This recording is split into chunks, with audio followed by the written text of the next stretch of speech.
لو عندك كرتونة زي دي تعالي نعمل فكرة جميلة.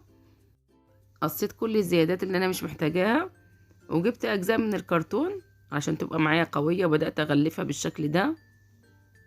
قصيت جزئين من الكرتون على شكل ربع دايرة، وغلفتهم علشان اثبتهم في الجناب.